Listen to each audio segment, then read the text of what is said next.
Hello കൂട്ടുകാരെ, എല്ലാവർക്കും നിജോസ് വേൾഡിൻ്റെ പുതിയൊരു വീഡിയോയിലേക്ക് സ്വാഗതം. എല്ലാവരും സുഖമായിട്ടിരിക്കുന്നെന്ന് വിശ്വസിക്കുന്നു. ഞങ്ങളിവിടെ സുഖമായിട്ടിരിക്കുകയാണ്. അപ്പോൾ എല്ലാവരും സന്തോഷത്തോടെയും ആരോഗ്യത്തോടെയും ഒക്കെ ഇരിക്കുക കേട്ടോ. ഒരുപാട് പേര് നമ്മുടെ ചാനലിൽ ഇപ്പോൾ വന്ന് പറയുന്ന ഏറ്റവും ഇമ്പോർട്ടൻ്റ് ആയിട്ടുള്ള ഒരു കാര്യത്തെ പറ്റിയിട്ടാണ് ഇന്നത്തെ വീഡിയോയിൽ സംസാരിക്കുന്നത് കേട്ടോ. നിങ്ങൾ ഫെർട്ടിലിറ്റി ആവാൻ വേണ്ടിയിട്ട് ഫെർട്ടിലിറ്റി ഇമ്പ്രൂവ് ചെയ്യാനായിട്ട് ശ്രമിക്കുന്നുണ്ടെങ്കിൽ, അല്ലെങ്കിൽ പ്രഗ്നൻസി ആകാൻ വേണ്ടിയിട്ട് മറ്റുള്ള മെഡിക്കേഷൻസ് ഒക്കെ എടുക്കുന്നുണ്ടെങ്കിൽ, ഈ ഒരു മാറ്റം നിങ്ങളുടെ ശരീരത്തിൽ വരുന്നത് കൃത്യമായിട്ട് മോണിറ്റർ ചെയ്യണം കേട്ടോ. അപ്പോൾ ഇതെന്താണെന്ന് നമുക്ക് നോക്കാം. വീഡിയോ നമുക്ക് സ്റ്റാർട്ട് ചെയ്യാം. ഇവിടെ സംസാരിക്കാനായിട്ട് പോകുന്നത് മിഡ് സൈക്കിൾ ബ്ലീഡിങ്ങിനെ പറ്റിയിട്ടാണ്. നമുക്ക് നോർമലായിട്ടൊരാൾക്ക് മറ്റുള്ള ഹോർമോണൽ ഇംബാലൻസസ് ഒന്നും ഇല്ലാതെ ഹെൽത്തി ആയിട്ടുള്ള ഒരു ലൈഫ് സ്റ്റൈൽ ഫോളോ ചെയ്യുന്ന ഒരാൾക്ക് എപ്പോഴും ബ്ലീഡിങ് ഉണ്ടാവുന്നത് ഒരു തവണ മാത്രമായിരിക്കും. അത് സംഭവിക്കുന്നത് അവരുടെ പീരീഡ്സിൻ്റെ ഡേറ്റിലായിരിക്കും. ചില ആളുകൾക്ക് പീരീഡ്സ് ആവുന്നതിന് ഒരു 2 ദിവസം മുൻപ് മുതൽ സ്പോട്ടിങ് പോലെ കണ്ടിട്ടോ അല്ലെങ്കിൽ ചെറുതായിട്ടൊരു ഡിസ്ചാർജ് ഉണ്ടായിട്ടോ എക്സ്പെക്റ്റഡ് ഡേറ്റിൽ ബ്ലീഡിങ് കൃത്യമായിട്ട് വന്ന് പോകാറുണ്ട്. അങ്ങനെയൊക്കെ പോകുന്നവർക്ക് അത് ഹെൽത്തി ആയിട്ടുള്ള ഒരു കാര്യമാണ്. എന്നാൽ ചില ആളുകൾക്ക് പീരീഡ്സിൻ്റെ ആ ഒരു ഡേറ്റിൽ ബ്ലീഡിങ് നിന്നതിന് ശേഷം ഒരു ഓവുലേഷൻ എക്സ്പെക്ട് ചെയ്യുന്ന ഡേറ്റിൽ, അതായത് ഒരു പീരീഡ്സ് കഴിഞ്ഞിട്ട് ഒരു 10ാമത്തെ ദിവസം പല ആളുകൾക്കും ബ്ലീഡിങ് വരാറുണ്ട്. ഇങ്ങനെ ബ്ലീഡിങ് വരുന്നത് പലർക്കും ഓവുലേഷൻ നടക്കാത്തതിൻ്റെ ലക്ഷണമാണ്. നമ്മൾ ഓവുലേഷൻ നടക്കുന്ന ഒരു ടൈം പീരീഡിൽ ഓവുലേഷൻ കൃത്യമായിട്ട് നമ്മൾ കാൽക്കുലേറ്റ് ചെയ്യുന്നത് നമ്മുടെ മെൻസ്ട്രൽ സൈക്കിളിൻ്റെ ലെങ്ത് വെച്ചിട്ടാണ്. എപ്പോഴാണോ നിങ്ങളുടെ മെൻസ്ട്രൽ സൈക്കിളിൻ്റെ ലെങ്ത് നമുക്ക് കൃത്യമായിട്ട് കാൽക്കുലേറ്റ് ചെയ്യാൻ പറ്റുന്നത്, അപ്പോൾ മുതൽ നമുക്ക് ഓവുലേഷന് കൃത്യമായിട്ട് ട്രാക്ക് ചെയ്യാനായിട്ട് സാധിക്കും. മെൻസ്ട്രൽ സൈക്കിളിൻ്റെ ലെങ്ത് വരുന്നത് എന്നാണോ നിങ്ങൾക്ക് കഴിഞ്ഞ മാസം ബ്ലീഡിങ് ആയത്, സ്പോട്ടിംഗ് അല്ല ബ്ലീഡിങ്, അതായത് നമുക്ക് രക്തം പോകുന്ന ദിവസം, പോയി തുടങ്ങുന്ന ദിവസം, ആ ദിവസത്തെ നമ്മൾ ഡേ 1 ആയിട്ട് കൺസിഡർ ചെയ്തിട്ട് എന്നാണോ അടുത്ത മാസം നമുക്ക് ബ്ലീഡിങ് വരുന്നത്, ആ ദിവസത്തെ വരെ നമ്മൾ കൃത്യമായിട്ട് എണ്ണിയെടുത്ത് കാൽക്കുലേറ്റ് ചെയ്യുമ്പോഴാണ് നമുക്ക് മെൻസ്ട്രൽ സൈക്കിളിൻ്റെ ലെങ്ത് കിട്ടുന്നത്. മെൻസ്ട്രൽ സൈക്കിളിൻ്റെ ലെങ്ത് റെഗുലർ ആയിട്ട് പോകുന്ന ഒരാൾക്ക് ഓവുലേഷൻ സംഭവിക്കുന്നത് ആ മെൻസ്ട്രൽ സൈക്കിളിൻ്റെ ലെങ്ത്തിൽ നിന്നും 14നെ നമ്മൾ കുറച്ച് കഴിയുമ്പോൾ കിട്ടുന്ന ദിവസമായിരിക്കും. ഈ 14 എന്ന് പറയുന്ന ഒരു സംഖ്യ മാറ്റമില്ലാത്ത ഒരു സംഖ്യയാണ്. ആ ഒരു ദിവസത്തിന് മാത്രം വ്യത്യാസമൊന്നുമില്ല കേട്ടോ. മെൻസ്ട്രൽ സൈക്കിളിൻ്റെ ലെങ്ത് കൃത്യമായിട്ട് പോകുന്ന ഒരാൾക്ക് 14 ആയിരിക്കും എപ്പോഴും കൃത്യമായിട്ട് ഓവുലേഷൻ കാൽക്കുലേറ്റ് ചെയ്യാൻ വേണ്ടി ഹെൽപ്പ് ചെയ്യുന്ന ഒരു ഡേ. ഓക്കെ, അപ്പോൾ ആ 14ാമത്തെ ദിവസം നമ്മൾ കുറയ്ക്കുമ്പോൾ വരുന്ന ആ കൃത്യം ഓവുലേഷൻ ഡേറ്റിൽ നിങ്ങൾക്ക് ബ്ലീഡിങ് ഉണ്ടാവുന്നുണ്ടെങ്കിൽ, ബ്ലീഡിങ് ഒരു 2-3 ദിവസം നിങ്ങൾക്ക് നീണ്ടു നിൽക്കുന്ന പീരീഡ്സിൻ്റെ പോലെ തന്നെ ഉണ്ടാകുന്ന ബ്ലീഡിങ് അനുഭവപ്പെടുന്നുണ്ടെങ്കിൽ അതിനർത്ഥം നിങ്ങളിൽ ഓവുലേഷൻ നടക്കുന്നില്ല എന്നാണ്. ഓവുലേഷൻ നടക്കാതെ വന്നു കഴിഞ്ഞാൽ നമുക്ക് പ്രഗ്നൻസി പിന്നീട് അങ്ങോട്ടേക്ക് പോസിബിൾ അല്ല. കാരണം മെച്യൂർ ആയിട്ടുള്ളൊരു അണ്ടം അണ്ടാശയത്തിൽ നിന്ന് റിലീസ് ആയിക്കഴിഞ്ഞാൽ മാത്രമേ നമുക്ക് അവിടെ ഓവുലേഷൻ പോസിബിൾ ആവുകയുള്ളൂ. എന്നാൽ ചില ആളുകൾക്ക് ചില കേസിൽ ഓവുലേഷൻ നടക്കുന്ന ദിവസങ്ങളിൽ ചെറുതായിട്ട് സ്പോട്ടിംഗ് ഉണ്ടാവാറുണ്ട്. അവിടെയാണ് നമ്മൾ സ്പോട്ടിങ്ങിനെയും ബ്ലീഡിങ്ങിനെയും തിരിച്ചറിയേണ്ടത്. ഓവുലേഷൻ സ്പോട്ടിംഗ്, അതായത് അണ്ടാശയത്തിൽ നിന്നും അണ്ടം പുറത്തേക്ക് വരുന്ന ദിവസം ചില ആളുകൾക്ക് ചെറിയ തോതിൽ സ്പോട്ടിംഗ് ഉണ്ടാവാറുണ്ട്. ഈ സ്പോട്ടിംഗ് എന്ന് പറയുന്നത് ഒരു ദിവസമൊക്കെ നീണ്ടു നിൽക്കുന്ന വളരെ കുറച്ചായിട്ടുള്ള ഒരു പാഡ് പോലും കൃത്യമായിട്ട് നനയാത്ത തരത്തിലുള്ള സ്പോട്ടിംഗ് ആയിരിക്കും, അല്ലെങ്കിൽ ഒരു രക്തത്തിന്റെ പോക്കായിരിക്കും നിങ്ങൾക്ക് ഉണ്ടാവുന്നത്. ഓവുലേഷൻ നടക്കുന്ന ദിവസത്തിൽ ഉണ്ടാവുന്ന പ്രവർത്തനം കൊണ്ടാണ് ഇങ്ങനെ സംഭവിക്കുന്നത്. എന്നാൽ ഓവുലേഷൻ സമയത്തെ സ്പോട്ടിംഗ് അല്ലാതെ നിങ്ങൾക്ക് ബ്ലീഡിംഗ് ഉണ്ടാവുന്നുണ്ടെങ്കിൽ, പീരിയഡ്സ് പോലുള്ള ഫ്ലോ, ഒരു ദിവസത്തിൽ 2-3 പാഡ് നിങ്ങൾക്ക് ചേഞ്ച് ചെയ്യേണ്ട സിറ്റുവേഷൻ വരിക, അല്ലെങ്കിൽ ഒരു പാഡ് തന്നെ ഫുള്ളായിട്ട് നനഞ്ഞിട്ട് 2 ദിവസത്തോളം നിങ്ങൾക്ക് അങ്ങനെ പോകുന്നുണ്ടെങ്കിൽ അത് ഓവുലേഷൻ നടക്കുന്ന സമയത്ത് ഉണ്ടാവുന്ന ബ്ലീഡിംഗ് ആണ്.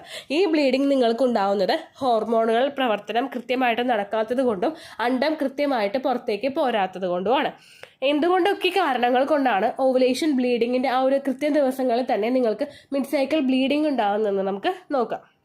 ഏറ്റവും ആദ്യത്തെ ഒരു റീസൺ ആണ് PCOD പോലുള്ള ബുദ്ധിമുട്ടുകൾ ഉണ്ടാകുമ്പോൾ നമുക്ക് ആ ഫോളിക്കിൾസ് എല്ലാം കുറേ ഇങ്ങനെ വളർന്നു നിൽക്കുന്നുണ്ടാകും, അത് പൊട്ടാതെ നിൽക്കുന്നുണ്ടാകും. അങ്ങനെയൊക്കെ വരുന്നതിൻ്റെ ഭാഗമായിട്ട് നിങ്ങൾക്ക് ഓവുലേഷൻ നടക്കില്ല. ഓവുലേഷൻ നടക്കാതെ വന്നു കഴിഞ്ഞാൽ എപ്പോഴാണോ നിങ്ങൾ കൃത്യം ഓവുലേഷൻ എക്സ്പെക്ട് ചെയ്യുന്നത് ആ ദിവസങ്ങളിൽ നിങ്ങൾക്ക് ബ്ലീഡിംഗ് ഉണ്ടാകും. അതായത് ഒരു മാസത്തിൽ തന്നെ 2 തവണ ബ്ലീഡിംഗ് ഉണ്ടാവാനായിട്ട് ചാൻസ് ഉണ്ട്. രണ്ടാമതായിട്ട് നമുക്ക് ഉണ്ടാകുന്നത് തൈറോയ്ഡ് ഉള്ളവർക്കാണ്. തൈറോയ്ഡ് ഉണ്ടാകുന്നുണ്ടെങ്കിൽ നമുക്ക് അവിടെ പ്രശ്നം വരുന്നത് ഹോർമോണൽ ഇംബാലൻസസ് ആണ്. കാരണം റീപ്രൊഡക്റ്റീവ് ഹോർമോൺസിന്റെ പ്രവർത്തനങ്ങളെയും തൈറോയിഡിന്റെ ഇംബാലൻസസ് നിങ്ങൾക്ക് ഉണ്ടാകുന്നത് അഫക്ട് ചെയ്യുന്നുണ്ട്. അതിന്റെ ഭാഗമായിട്ട് കൃത്യം ഡേറ്റിൽ നിങ്ങൾക്ക് ബ്ലീഡിങ്, ആ ഒരു ഓവുലേഷൻ എക്സ്പെക്ട് ചെയ്യുന്ന ഡേറ്റിൽ നിങ്ങൾക്ക് ബ്ലീഡിങ് ഉണ്ടാവുകയും ചെയ്യുന്നുണ്ട് കേട്ടോ. മൂന്നാമതായിട്ട് നമുക്ക് ഈ ഒരു പ്രശ്നം വരുന്നത് എൻഡോമെട്രിയോസിസ് ഉണ്ടാകുമ്പോഴാണ്. ഫലോപ്പിയൻ ട്യൂബിനകത്തോ അല്ലെങ്കിൽ ഓവറീസിനകത്തോ എൻഡോമെട്രിയൽ ടിഷ്യൂസ് വളരുമ്പോഴാണ് എൻഡോമെട്രിയോസിസ് എന്ന് പറയുന്ന ഒരു കണ്ടീഷൻ നിങ്ങൾക്ക് ഉണ്ടാകുന്നത്. യൂട്രസിന്റെ ഔട്ടർ ആ ഒരു ലൈനിങ്ങിൽ സ്ഥിതി ചെയ്യേണ്ട ഒന്നാണ് എൻഡോമെട്രിയോ എന്ന് പറയുന്നത്. ഇത് ഓരോ മാസവും നിങ്ങൾക്ക് വളർന്നതിന് ശേഷം നിങ്ങൾക്ക് പ്രഗ്നൻസി ആയിട്ടില്ലെങ്കിൽ ആ ബ്ലഡിന്റെ കൂടി ഇത് പുറത്തേക്ക് പോരുകയാണ് ചെയ്യാറ്. പക്ഷേ ഇത് മറ്റുള്ള ഭാഗങ്ങൾ ശരീര അവയവങ്ങളിൽ ഇത് വളരാൻ തുടങ്ങിക്കഴിഞ്ഞാൽ എൻഡോമെട്രിയോസിസ് എന്ന് പറയുന്ന ഒരു കണ്ടീഷൻ നിങ്ങൾക്ക് അവിടെ ഉണ്ടാവുന്നു. അതിന്റെ ഭാഗമായിട്ടും മിഡ് സൈക്കിൾ ബ്ലീഡിംഗ് നിങ്ങൾക്ക് അനുഭവപ്പെടാം. മറ്റുള്ള റീസൺസ് എന്ന് പറയുന്നത് നിങ്ങൾക്കുണ്ടാകുന്ന സിസ്റ്റ്, അതുപോലെ ഫൈബ്രോയിഡ്, പിന്നെ ചില ആളുകൾക്ക് ഉണ്ടാകുന്ന ഒരു ബുദ്ധിമുട്ടുണ്ട്. എക്സ്ട്രീം ആയിട്ടുള്ള സ്ട്രെസ് അവർ ഫീൽ ചെയ്യുകയാണെങ്കിൽ ആ മാസങ്ങളിൽ നിങ്ങൾക്ക് ചിലപ്പോൾ മിഡ് സൈക്കിൾ ബ്ലീഡിംഗ് ഉണ്ടാവാനായിട്ട് ചാൻസസ് ഉണ്ട്. അതായത് നമുക്ക് ഒരു ദിവസം ഉണ്ടാകുന്ന സ്ട്രെസ് അല്ല, കണ്ടിന്യൂസ് ആയിട്ട് ദിവസങ്ങളോളം നിങ്ങളൊരു സ്ട്രെസ്ഡ് ആയിട്ടൊരു ലൈഫിൽ കൂടി മുൻപോട്ട് പോകുന്നുണ്ടെങ്കിൽ അതിന്റെ ഭാഗമായിട്ട് പീരീഡ്സ് നിങ്ങൾക്ക് ഇറഗുലർ ആയിട്ട് വരാറുണ്ട്. ഇങ്ങനെ മിഡ് സൈക്കിൾ ബ്ലീഡിംഗ് കാണുന്ന ആളുകൾ പ്രത്യേകം ശ്രദ്ധിക്കേണ്ട രണ്ട് കാര്യങ്ങളുണ്ട്. അതായത് എത്രത്തോളം ബ്ലീഡിംഗ് നിങ്ങൾക്ക് പോകുന്നുണ്ട്, അതുപോലെ തന്നെ ഒരു മാസം നിങ്ങൾക്ക് മിഡ് സൈക്കിൾ ബ്ലീഡിംഗ് ഉണ്ടാവുന്നുണ്ടെങ്കിൽ അടുത്ത മാസവും അതുപോലെ തന്നെ നിങ്ങൾക്ക് സംഭവിക്കുന്നുണ്ടോ എന്ന് നോക്കുക. ഒരു 2 മാസത്തോളം നിങ്ങൾ കൃത്യമായിട്ട് ശരീരം മോണിറ്റർ ചെയ്തിട്ട് നിങ്ങൾക്ക് മിഡ് സൈക്കിൾ ബ്ലീഡിംഗ് അനുഭവപ്പെടുന്നുണ്ടെങ്കിൽ അടുത്തതായിട്ട് നിങ്ങൾ ഡോക്ടറെ പോയി കാണണം. ഡോക്ടറെ കണ്ട് ബ്ലഡ് ടെസ്റ്റ് നടത്തി കഴിഞ്ഞാലോ സ്കാനിങ് നടത്തി കഴിഞ്ഞാലോ എന്താണ് നിങ്ങളുടെ പ്രശ്നമെന്ന് കൃത്യമായിട്ട് ഡയഗ്നോസ് ചെയ്യാനായിട്ട് സാധിക്കും. എൻ്റെ കേസിൽ എനിക്ക് ഡെലിവറി കഴിഞ്ഞ സമയത്ത്, രണ്ടാമത്തെ മോനെ ഡെലിവറി കഴിഞ്ഞ സമയത്ത് മിഡ് സൈക്കിൾ ബ്ലീഡിംഗ് ഉണ്ടായിരുന്നു. അതൊരു 2-3 മാസം കണ്ടിന്യൂസ് ആയിട്ട് വന്നപ്പോഴേക്കും എന്തെങ്കിലും ഹോർമോണൽ ഇംബാലൻസ് ഉണ്ടെന്ന് തോന്നിയത് കൊണ്ടാണ് ഡോക്ടറെ പോയി കണ്ടത്. അൾട്രാസൗണ്ട് സ്കാനിങ് നടത്തിയതിന് ശേഷവും ഹോർമോൺസിന്റെ ടെസ്റ്റ് നടത്തിയതിന് ശേഷവും എനിക്ക് PCOD എന്ന് പറയുന്ന ഒരു കണ്ടീഷൻ ഉണ്ടെന്ന് മനസ്സിലായി. അത് നമ്മൾ ഡിറ്റക്ട് ചെയ്യുന്നത് ഹോർമോൺ ടെസ്റ്റ് നടത്തിയിട്ടും അതുപോലെ ഫോളിക്കുലാർ സ്റ്റഡി മൂലം നമ്മളിപ്പോൾ സ്കാൻ ചെയ്യില്ലേ, ട്രാൻസ്വജൈനൽ സ്കാൻ, അത് ചെയ്തിട്ടുമാണ് ഡിറ്റക്ട് ചെയ്തത് കേട്ടോ. AMH വാല്യൂ കൂടുതലായിട്ട് നമുക്ക് അവിടെ കിട്ടുന്നുണ്ടെങ്കിൽ അതിനർത്ഥം നിങ്ങൾക്ക് PCOD ഉണ്ടെന്നാണ്. ഇതിപ്പോൾ ബ്ലഡ് ടെസ്റ്റ് ചെയ്ത് കഴിയുമ്പോഴേക്കും ഹോർമോൺ ടെസ്റ്റ് ചെയ്ത് കഴിയുമ്പോഴേക്കും നിങ്ങൾക്ക് തൈറോയ്ഡ് ഉണ്ടോ എന്നുള്ള കാര്യവും കൃത്യമായിട്ട് മോണിറ്റർ ചെയ്യാനായിട്ട് സാധിക്കും. അങ്ങനെ ഉണ്ടെങ്കിൽ ഹൈപ്പോ അല്ലെങ്കിൽ ഹൈപ്പർ തൈറോയിഡിസം ഉണ്ടെങ്കിൽ അതിന് കൃത്യമായിട്ട് മെഡിക്കേഷൻസ് എടുക്കുകയാണെങ്കിൽ നിങ്ങൾക്ക് അത് മിഡ് സൈക്കിൾ ബ്ലീഡിങ്ങിനെ കൃത്യമായിട്ട് കൺട്രോൾ ചെയ്യാനായിട്ട് സാധിക്കും. നമ്മൾ അതിന് മെഡിസിൻ എടുക്കാതെ ആ സമയത്ത് ജസ്റ്റ് പാഡ് യൂസ് ചെയ്തിട്ടോ അങ്ങനെയൊക്കെ മുൻപോട്ടേക്ക് പോകാതിരിക്കുക. കാരണം നിങ്ങൾക്ക് ബ്ലഡ് കൂടുതലായിട്ട് ലോസ് ഉണ്ടാകും. അതുപോലെ തന്നെ നിങ്ങൾക്ക് ഓവുലേഷൻ പ്രോപ്പറായിട്ട് നടക്കാതെ വരും. അങ്ങനെ വന്നു കഴിഞ്ഞാൽ ഇൻഫെർട്ടിലിറ്റി ഇഷ്യൂസ് കൂടുതലായിട്ട് മുൻപോട്ടേക്ക് നിങ്ങൾ ഫേസ് ചെയ്യേണ്ടതായിട്ട് വരും കേട്ടോ.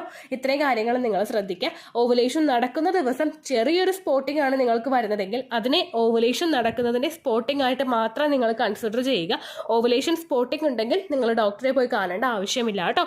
സ്പോട്ടിംഗ് എന്ന് പറയുന്നത് ഒരു ദിവസം ഒരു പാഡ് പോലും നനയാത്ത സിറ്റുവേഷനിൽ നിങ്ങൾക്ക് സ്പോട്ടിങ്ങോ അല്ലെങ്കിൽ ചെറുതായിട്ടുള്ള ബ്ലീഡിങ്ങോ ഉണ്ടാവുക. അതിനെയാണ് ഉദ്ദേശിച്ചത്. അപ്പോൾ ഇത്രയേ ഉള്ളൂ വീഡിയോ.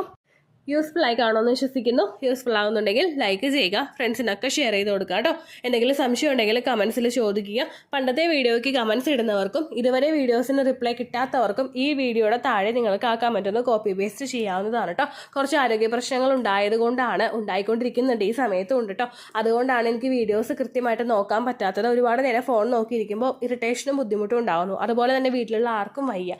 അതുകൊണ്ട് എനിക്ക് ഫോൺ നോക്കി ഒരുപാട് നേരം നിൽക്കാനായിട്ട് പറ്റുന്നില്ല. അതുകൊണ്ടാണ് കേട്ടോ. അപ്പോൾ അങ്ങനെ ഉണ്ടെങ്കിൽ നിങ്ങൾ ഈ വീഡിയോയുടെ താഴെ ആ കമൻറ്റ് ഒന്ന് കോപ്പി പേസ്റ്റ് ചെയ്ത് കൊടുക്കാം കേട്ടോ. അപ്പോൾ അടുത്തൊരു യൂസ്ഫുൾ വീഡിയോ ആയിട്ട് നമുക്ക് വീണ്ടും കാണാം. ബൈ.